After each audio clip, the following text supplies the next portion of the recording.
चलो स्टार्ट करते हैं स्टार्टिंग से, ठीक है जी।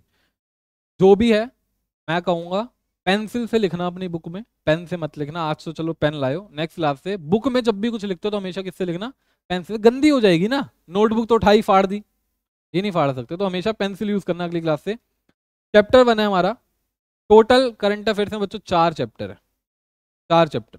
पहला ही चैप्टर 80% सिलेबस है, पहला ही चैप्टर 70 to 80% सिलेबस है। टोटल 93 पेजेस में से 46 पेजेस किसके हैं, चैप्टर नंबर 1 के। फिर एक चैप्टर सिर्फ पॉलिटिकल अफेयर्स है, पॉलिटिकल बातों के बारे में। पॉलिटिक्स में भी क्या, नेताओं के नाम, हमारा होम मिनिस्टर कौन है, डिफेंस मिनिस्टर कौन है, टेलीकम्युनिकेशन मिनिस्टर कौन है, एचआरडी मिनिस्टर कौन है। एक चैप्टर तो पूरा उसी के ऊपर है, एक चैप्टर सिर्फ आरबीआई के ऊपर है, तो 3 चैप्टर तो यही हो गए। क्या बात समझ में आती है? तो याद रखना पहला ही चैप्टर सबसे इंपॉर्टेंट है। जहां हमारा पहला चैप्टर खत्म, वहां हमारा 70 to 80% सिलेबस खत्म हो जाता है। बट इसके साथ साथ आपको क्या करना है, न्यूज देखते रहनी, याद रखना, ठीक है ना। न्यूज आपको देखते रहनी है, और जब भी चैप्टर के टॉपिक से रिलेटेड न्यूज मिलेगी तो आप वो यहाँ पे कट करके लिख दोगे। जैसे ओलंपिक्स के बारे में पढ़ेंगे, ठीक है ना, यहाँ पे ओलंपिक्स दे रखा है 2019-20 का, तो आप रिसेंट वाला लिख दोगे काट के कि अब कौन सा आने वाला है, कौन सा लास्ट हो चुका है, किस किसने पिछले साल मेडल्स जीते थे, सबके नाम। मेन गोल्ड है, गोल्ड वाले मेन है, ठीक है ना। स्टार्ट करते हैं। तो चैप्टर 1 है नेशनल एंड इंटरनेशनल अफेयर्स, और बात कर रहे हैं हम किसकी, चार्ट बना हुआ है, चार्ट देख लो। इंटरनेशनल बॉडीज की बात किसकी कर रहे हैं हम, इंटरनेशनल बॉडीज की। इंटरनेशनल बॉडीज का मतलब क्या है, ये ग्लोबल बॉडीज। क्या मतलब है इसका, ग्लोबल बॉडीज, ठीक है ना। पहली क्या है, आईएमएफ। नाम सुना है आपने आईएमएफ का, आईएमएफ का आपने नाम सुना है, यस, इंटरनेशनल मॉनेटरी फंड।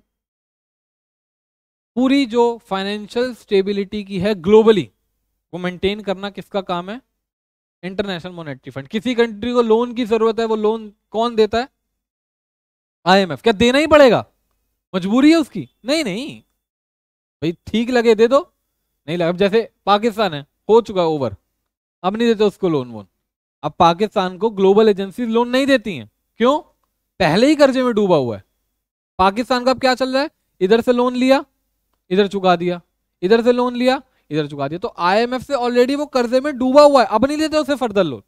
अच्छा, इसके अलावा लोन देना तो क्या, और क्या, एक्सचेंज रेट्स मेंटेन करना। क्या करना, आपके पास एक्सेस पैसा है, आपको समझ नहीं आ रहा क्या करें, दे दो आईएमएफ को, आपको क्या देगा, रेट ऑफ इंटरेस्ट, इनकम देगा। एक्सेस पैसा भी तो हो सकता है आपके पास, जरूरी थोड़ी ना कमी हो, एक्सेस भी हो सकता है। जैसे एप्पल कंपनी है, बहुत पैसा सालों के पास, खत्म ही नहीं हो रहा, तो दे दो भाई, हमें दे दो, हम आपको क्या दे देंगे, इंटरेस्ट दे देंगे, ठीक है ना। और याद रखना, ये लोन देता है तो सर ऐसे ही देता है, कुछ गारंटी वारंटी रखता है, क्या रखा गारंटी, एक कंट्री से क्या गारंटी रख लेगा भाई। आपसे कोई लोन लेता है, आपने अपनी सोने की अंगूठी रख दी, बाइक रख दी, गाड़ी रख दी, घर रख दिया, कंट्री से क्या देगा, कंट्री की सिटीज रख लेता भाई गिरवी। हाँ जी, ठीक है ना, आपकी सिटीज गिरवी हो जाती हैं, पाकिस्तान की सारी सिटीज गिरवी हैं, ठीक है ना, सिटीज गिरवी हो जाती हैं। क्या हो जाती हैं, सिटीज, आपके पोर्ट्स, सिटीज हो गई, आपके पोर्ट्स हो गए, आपके वाटर्स। क्या वाटर भी गिरवी रखा जाता है, हाँ भाई, आपका जो इंडियन वाटर्स का हिस्सा है आपके लिए इंपॉर्टेंट है, आप उसे गिरवी रख दो, लोन मिल जाएगा। फिर आप वहां का पानी यूज नहीं कर पाओगे, फिर आप लोग क्या पियोगे। ये सब भी क्या चीजें रखी जाती, गिरवी रखी जाती है। मैंने आपको बताया था पिछली क्लास में एग्जांपल, रतन टाटा ने उत्तराखंड की एक झील रेंट पे लिया, जिसका वो पानी निकाल के बेचते हैं 1000 रुपए की बोतल, क्यों, रिच ऑफ मिनरल्स है। समझ गए ना, हर चीज गिरवी रखी जाती है, हर चीज गिरवी रखी जाती है। और फिर आप कहो सर इसे एनफोर्स कौन करवाएगा, आज आपको पता है सीएस का रिजल्ट है, आज पता है आपको, सीएस एग्जी और फाइनल का आज रिजल्ट है। लाइफ में 2 डेट्स याद रखना सीएसईटी के बाद, 25 फेब और 25 अगस्त। दिसंबर अटेम्प्ट का रिजल्ट कब आता है, 25 फेब, और जून अटेम्प्ट का कब आता है, 25 अगस्त। अगले 5 साल इन 2 डेट्स में आप रोगे या हंसोगे, जो भी है। मैं भी 25 फेब को ही सीएस बना था, आज से 3 साल पहले। आज की डेट। अब और भी बच्चे देखते हैं कितने सीएस बनेंगे। 11 बजे प्रोफेशनल का आएगा और 2 बजे एक्सडी का। ये फिक्स्ड है, ये सीए की तरह नहीं है कि जब मर्जी निकाल दिया कोई। आईसीएसए की डेट फिक्स्ड है, 25 Feb, 25 अगस्त, ये फिक्स डेट है। 11 बजे 2 बजे रिजल्ट आ जाएगा। आप सीएस बनोगे नहीं बनोगे। मुझे भी 3 साल पहले आया था फाइनल का, ओ भगवान, मैं उठा ही 10:50 पे था, 11 बजे रिजल्ट था। मैं जानकर सो रहा था भाई, मैं जानकर सो रहा था। मैंने कहा नहीं रहा ही नहीं जाएगा, हार्ट अटैक आ जाएगा। मैं 4 बजे तक देखता रहा सीरीज, 4 साढ़े 4, नींद नहीं आ रही थी। मैं सोया, कहा 12 बजे उठूंगा, रिजल्ट तब तक आ चुका होगा मेरा। मैंने रोल नंबर 2-3 दोस्तों को दे दिया, मैंने कहा देख के रखना, भेज देना। मैं 10:50 पे उठा, मैंने कहा नहीं आया, मैंने फिर रख दिया फ़ोन, मैं फिर सो गया। फिर मैं 11:02 पे मेरी फिर आँख खोली, बेचैनी इतनी हो रही थी। मैंने देखा एक भाई एक दोस्त ने, लड़की थी, स्क्रीनशॉट भेज रखा था पास का। चल मैं रोने लग गया, मुझे आंखों में से आंसू आंसू आंसू आंसू, मैं रोता रहा। फिर मैंने मम्मी को भी गेट खोल के नहीं बताया, मैंने मम्मी को अपने कमरे से दूसरे कमरे में फ़ोन किया। मैंने कहा मम्मी मैं सीएस बन गया। बस मैंने इतना क्या कि काट दिया, मेरे से बोला ही नहीं जा रहा था, बस क्राइंग क्राइंग क्राइंग में रोए। फिर मुझे लगा मम्मी भी उधर से रो रही है, मैंने तो कुंडी लगा रखी थी और रोए जा रहा। फिर मैं उठा, नहाया वाया, मैंने कहा चलो। जर्नी होती है भाई अपने आप में सीएस की। तो IMF is a organisation of 189 countries. 189 countries इसकी मेंबर हैं। 189 कंट्रीज क्या है इसकी मेंबर, ठीक है ना। मेंबर्स का मतलब जो जुड़ी हुई है इसके साथ। मेंबर्स कुछ नॉमिनल फीस देते हैं अपनी मेंबरशिप के लिए। जब भी कोई मीटिंग वगैरह होगी तो मेंबर्स को बुलाया जाएगा, कोई डिसीजन वगैरह होगा तो मेंबर्स को बुलाया जाएगा। टोटल कितनी कंट्रीज है वर्ल्ड में? अप्रॉक्स 200 प्लस, 202 203 कंट्रीज हैं, जिसमें से 189 मेंबर्स हैं। क्या इंडिया मेंबर है? इंडिया मेंबर है, हाँ लिखो यहाँ पे इंक्लूडिंग इंडिया, यहाँ पे लिख लो इंक्लूडिंग इंडिया।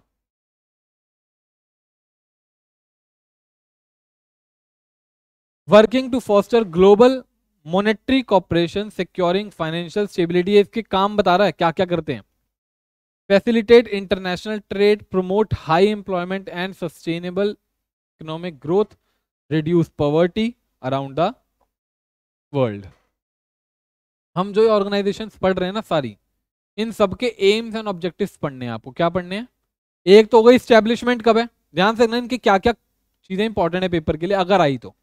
अभी बता रहा हूं, एस्टैब्लिशमेंट, मेंबर्स, एस्टैब्लिशमेंट, मेंबर्स, ठीक है ना, एम्स एंड ऑब्जेक्टिव्स, लास्ट इनकी मीटिंग कब हुई थी, अगली कब होनी है, 5।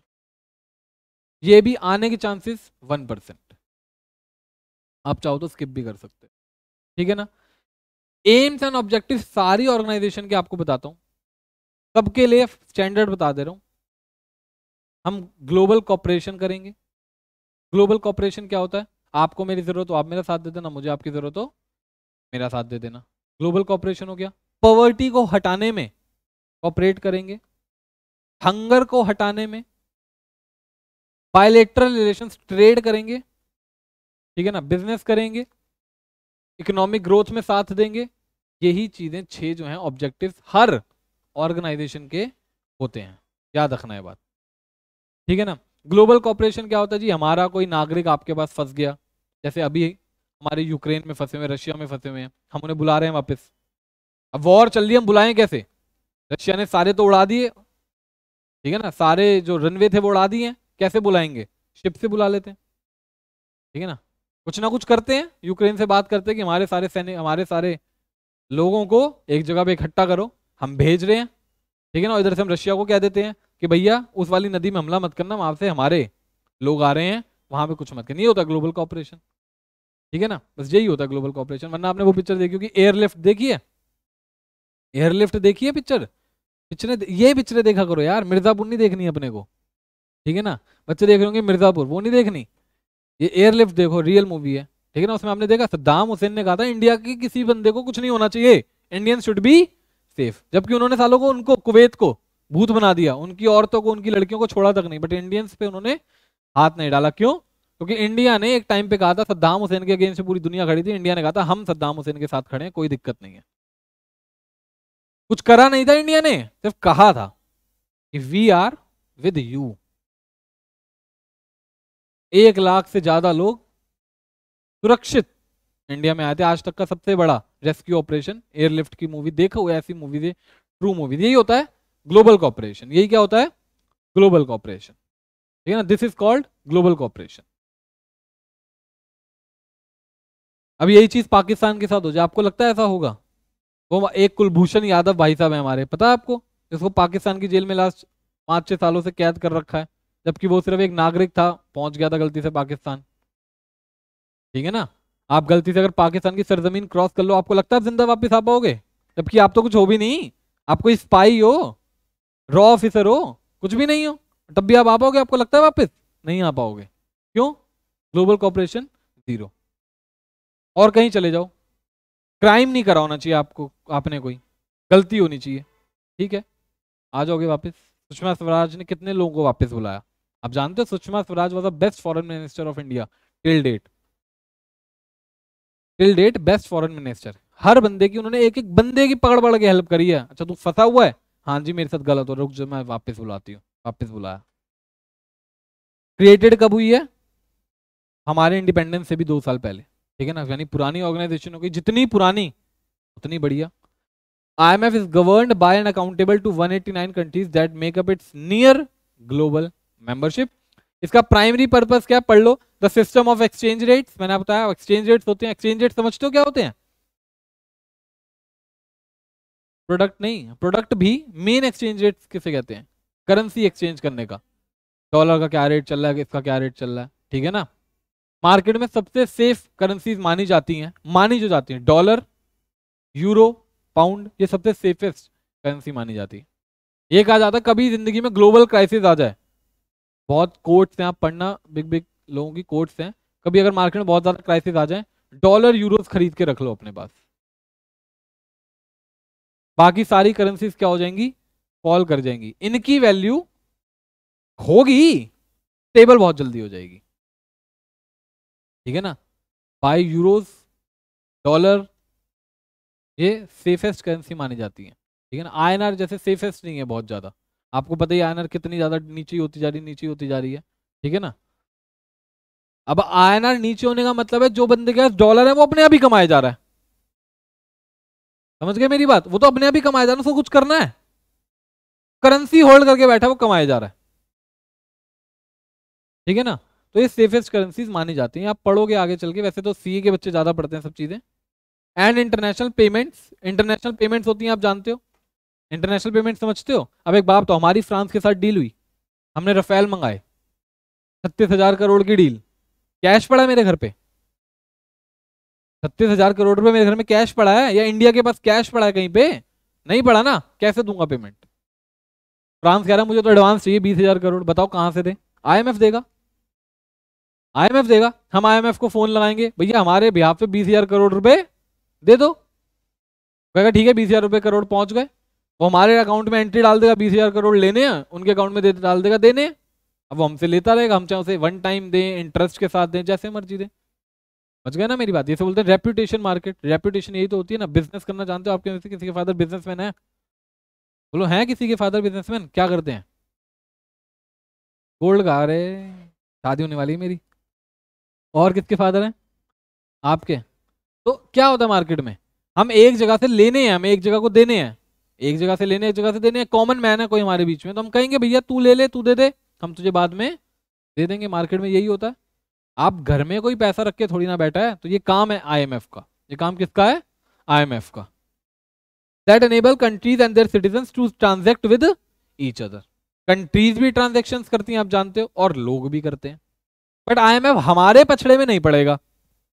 आपको लगता है वो हमारे पछड़े में पड़ेगा? हमारी 2-3-4 करोड़ का लेन देन होगा, IMF बीच में आएगा? हमारे पछड़े में नहीं आएगा। 1,000 करोड़ 2,000 करोड़ ऐसे कोई लेन देन होंगे, तब वो बीच में आएगा। The funds mandate was updated in, ये कोई इंपॉर्टेंट नहीं है आपके लिए। तो ये हमारा IMF हो गया। नीचे आ जाओ, ग्लोबल ग्लोबल ग्लोबल ऑर्गेनाइजेशन है, हेडक्वार्टर वॉशिंगटन DC में, तो ग्लोबल ऑर्गेनाइजेशन है, ठीक है ना।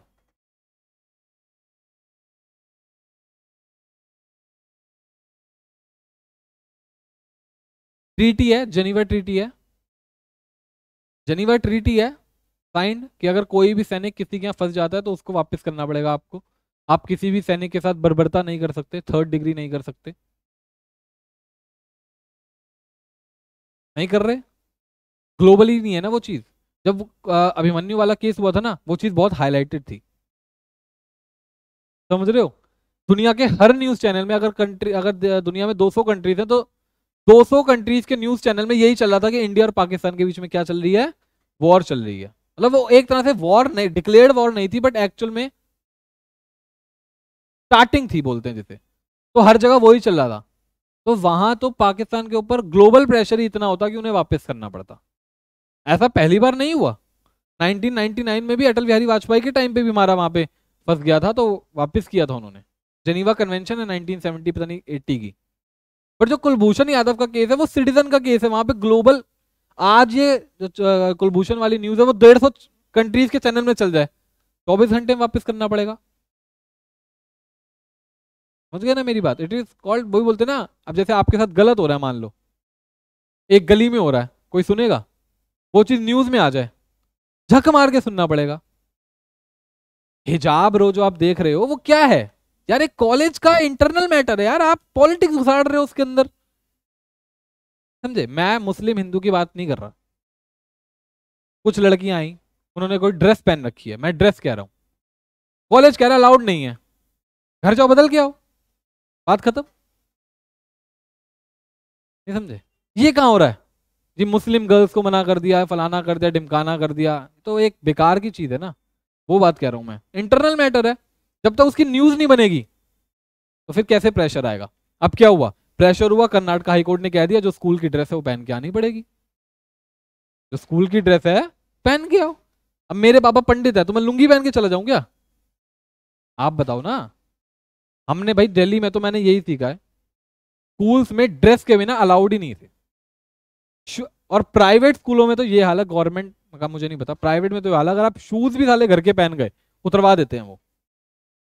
मैंने तो खुद उतारे अपने बहुत बार, क्योंकि मुझे स्कूल शूज कंफर्टेबल नहीं लगते थे, मैं स्पोर्ट्स पहन जाता था, वो मुझे नंगे पैर घुमाते थे।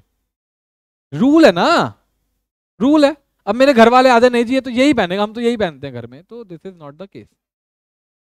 तो बात यह है कि ग्लोबल प्रेशर पड़ना जरूरी है, ग्लोबल प्रेशर पड़ना जरूरी है, तब आएगा। वैसे कन्वेंशन ये कहती हैं आप नहीं कर सकते, बट ऐसा करते हैं लोग, ठीक है ना। अच्छा, और कुलभूषण आर्मी का वो नहीं है, उसको वो ये कह के पकड़ रखा है कि वो स्पाई है। उसके ऊपर फेक केसेस लगा रखे हैं, एक्यूजेशंस लगा रखे हैं कि वो स्पाई है। स्पाई मतलब समझते हो? वो उसके ऊपर एक्यूजेशंस लगा रखे हैं, तो इसलिए उन्होंने कैद कर रखा है। एग्जीक्यूटिव बोर्ड देखो, बोर्ड ऑफ डायरेक्टर्स क्या है, 24 डायरेक्टर्स बैठे हैं। जूम की क्लास खत्म कैसे हो गई? जूम की क्लास खत्म कैसे हो गई?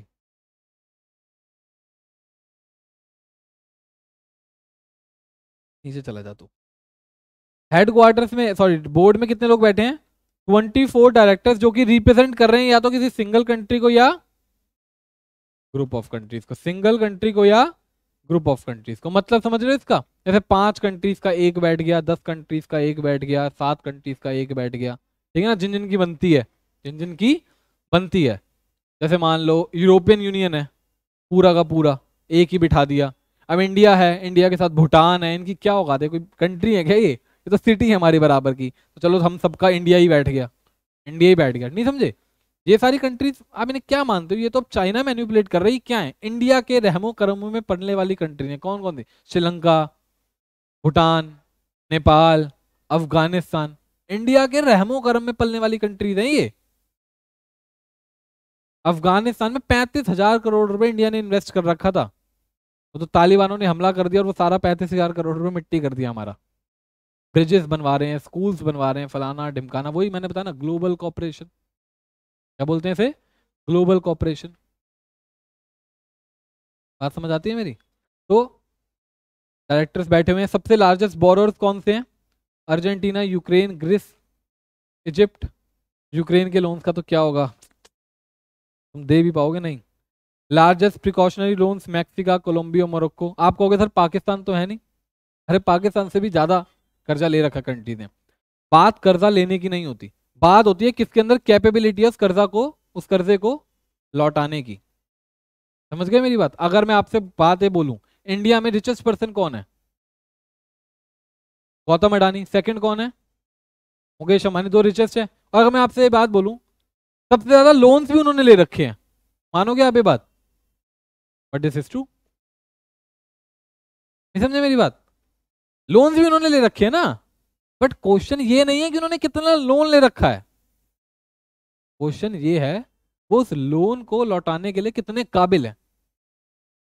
हर बिजनेस लोन पे ही चलता है भाई, हर बिजनेस लोन पे ही चलता है। जो बिजनेस अपने पैसों से करता है वो बिजनेसमैन नहीं है, जो बिजनेस अपने पैसों से करता है वो बिजनेसमैन नहीं है मार्केट का। बिजनेस हमेशा किसके पैसों से किया जाता है? दूसरों के पैसों से। प्रॉफिट किसका कमाया जाता है? खुद का। यही बिजनेस का रूल है। समझ रहे हो मेरी बात? हर वेंचर फंड होता है। रिलायंस जियो जो अनाउंस हुआ, मुकेश अंबानी ने अपना पैसा लगाया आपको लगता है? नहीं, मार्केट का पैसा लगाया भाई, मार्केट का ही पैसा मार्केट में लगाया और खुद कमाया। यही होता है बिजनेस। तो पाकिस्तान लोन का बोरोवर है बड़ा, बट क्वेश्चन ये जितना वो बोरोवर है उतनी ही उसकी औकात है, वो डूबा हुआ है, ये क्वेश्चन है। ठीक है ना? ये कंट्रीज ने बोरो कर रखा है, still these are developed countries जो कि पैसे को लौटा सकती हैं। समझ आ रही है मेरी बात? इंडिया ने भी लोन ले रखा है, बहुत लोन ले रखा है। इंडिया को आप कम लोन की कंट्री समझते हो, बहुत लोन है इंडिया के ऊपर भी। बट वही बात है ना कि हम लौटा सकते हैं। अभी तो हम इंटरेस्ट दे रहे हैं, स्मूथली दे रहे हैं। जिस दिन हम इंटरेस्ट देना बंद कर देंगे तब क्वेश्चन अराइजेज होंगे कि India is a bankrupt country, डुबाने वाली कंट्री। कुछ ना कुछ दिक्कत आ रही है। नेट चला गया है क्या? ठीक है जी, आगे चलें। आगे आ जाओ। एम्स आप पढ़ लो।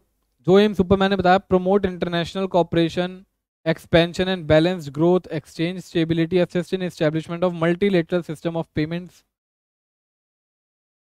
make resources available to members।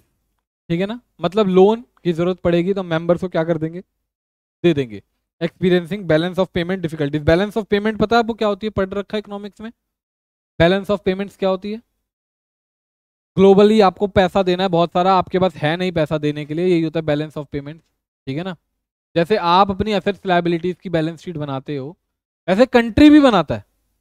पता ना आपको? मनी डेफिसिट होता है या मनी सरप्लस होता है, बैलेंस ऑफ पेमेंट्स, ये सब चीजें बनती हैं, कंट्री भी बनाता है। ठीक है ना? अब कई कंट्रीज ऐसी हैं जो रिच हैं बट उनके पास कैश नहीं है। रिच हैं बट क्या नहीं है? यूएसए बहुत रिच है, कैश नहीं है। ठीक है ना?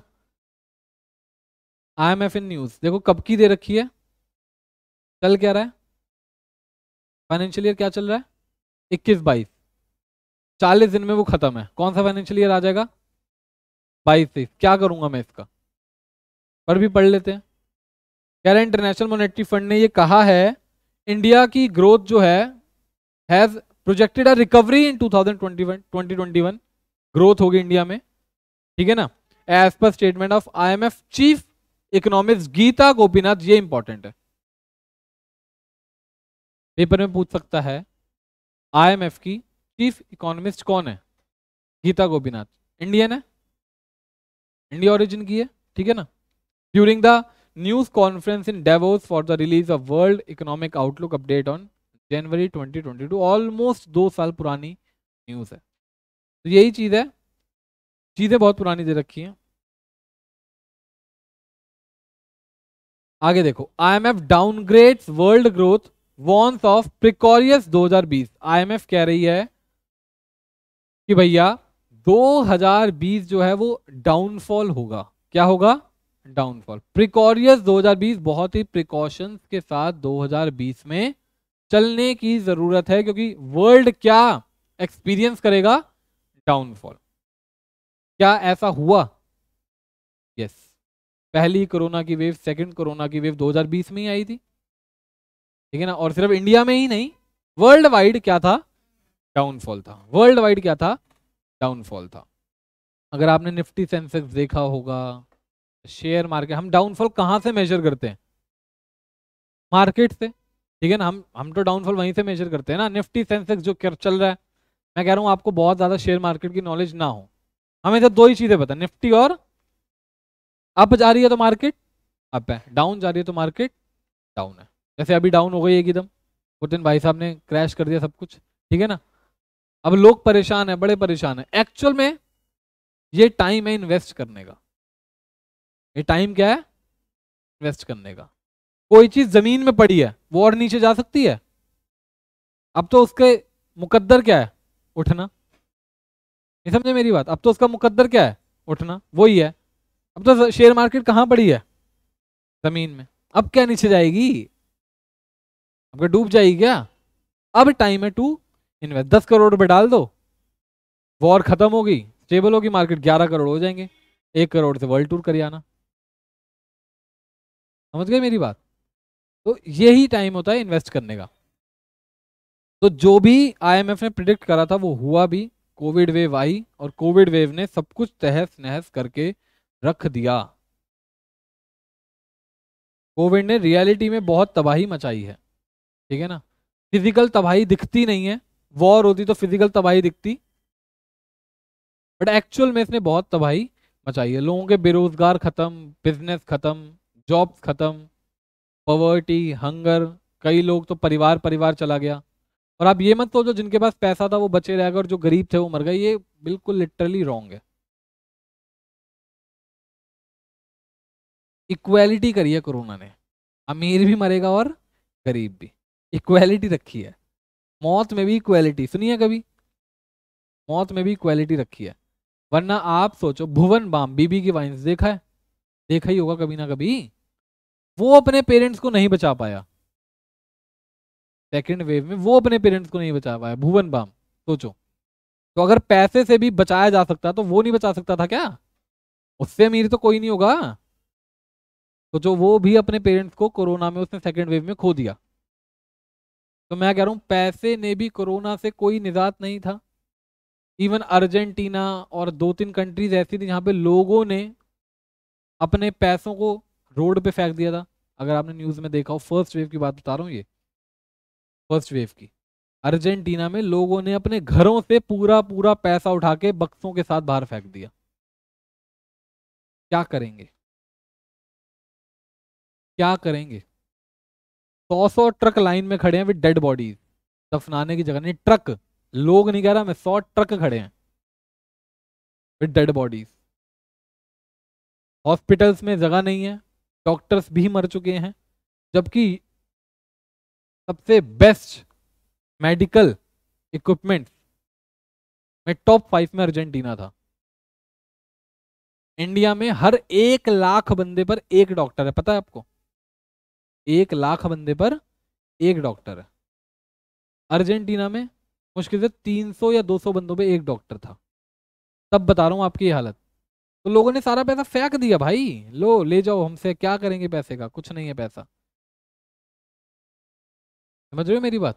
तो ये वर्ल्ड वाइड पैसा कुछ नहीं भाई। आप सोचो, इंडिया में बुरी हालत थी, इंडिया से ज्यादा बुरी हालत थी न्यूयॉर्क, अर्जेंटीना, रशिया, यूके, जो डेवलप्ड नेशंस हैं आज के टाइम में, सबसे ज्यादा डेवलप्ड नेशंस हैं, उनकी ये हालत थी।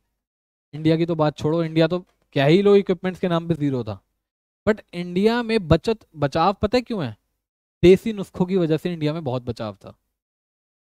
एक्चुअल में फर्स्ट वेव और थर्ड वेव कोरोना की कुछ थी नहीं, जुकाम ही तो था। रियलिटी बता रहा हूं, अगर आपके पास कोई और एग्जिस्टिंग डिजीज नहीं है तो फर्स्ट और थर्ड वेव सिर्फ जुकाम ही था। सेकेंड वेव मानता हूं डेंजरस थी, लंग इन्फेक्शन था, पर फर्स्ट और थर्ड वेव क्या थी? जुकाम। बट उन सालों के जुकाम का भी इलाज नहीं है ना। समझ रहे हो? हमारे घरों में स्टीम लेना नॉर्मल बात है। जुकाम हो गया, नमक डाल के स्टीम ले ले। समझ गए ना मेरी बात? स्टीम ले ले, यही तो करते हैं हमारे घर वाले। बुखार हो गया, रुक जा काढ़ा बना देती हूँ अभी। देसी इलाज से इंडियंस इतने ज्यादा रिकवर। सेकेंड वेव ऐसी थी जहां पे लंग इन्फेक्शन की वजह से शॉर्टेज हो रही थी ऑक्सीजन की, वो तो था टेक्निकल जो चीज वहां पे हॉस्पिटल की जरूरत है। फर्स्ट और third wave, young generation, non smoking, without any disease, simple. जैसे अभी भी आप देख लो, कोरोना चल ही रहा है, बिना मास्क के बैठे, आपको पता है जुकाम हो जाएगा, स्टीम ले लेंगे। समझ गए ना मेरी बात? तो बहुत बुरा हाल था लास्ट के 2-3 सालों में। आगे आ जाते हैं एशियन। एम्स एंड पर्पस क्या है आपका? होमवर्क। एशियन की फुल फॉर्म पढ़ लो पहले तो। The Asian association of south east Asian Nations कब स्टैब्लिश हुई है? 8 अगस्त 1960। कहां स्टैब्लिश हुई है? बैंकॉक। अच्छा एक बात याद रखना, जहां पर ट्रीटी साइंड होती है, क्या बोला मैंने? जहां पर ट्रीटी साइंड होती है, एग्रीमेंट साइंड होता है ना, उस ट्रीटी को उसी स्टेट का नाम दे देते हैं। जैसे ये एशियन एसोसिएशन कहां बनी थी? बैंकॉक, तो इसको क्या नाम दे दिया? Bangkok declaration. या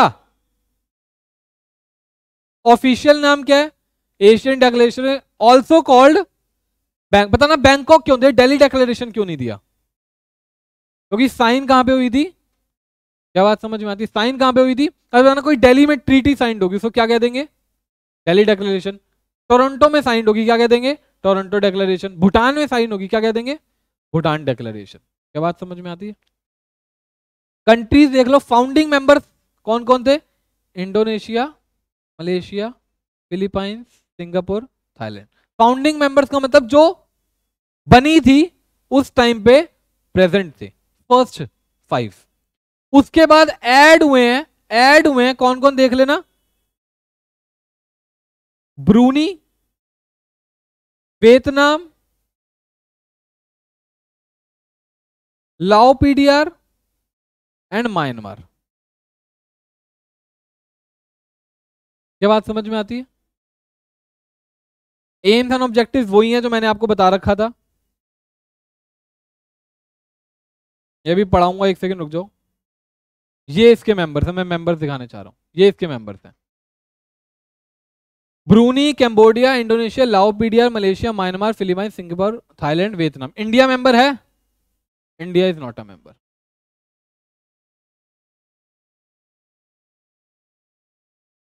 ये जो कंट्रीज आप देख रहे हो, आपको क्या लगता है इंडिया से पावरफुल है या इंडिया से लेवल की है या ऐसी हैं? इंडिया से कम है सारी की सारी, ठीक है ना, कुछ भी नहीं है। इंडिया इन सबसे पावरफुल है। इंडिया इन सबसे पावरफुल है। दो इनकी करेंसी स्ट्रॉन्ग वीक हो सकती है, जैसे सिंगापुर की करेंसी करीब एक सिंगापुरी डॉलर 36 रुपए के बराबर है, 36 या 40 रुपए के बराबर है। करेंसी ऊपर नीचे हो सकती है। पावरफुल के नाम पे कौन है? इंडिया। मार्केट के नाम पे कौन है? इंडिया। क्या बात समझ में आती है?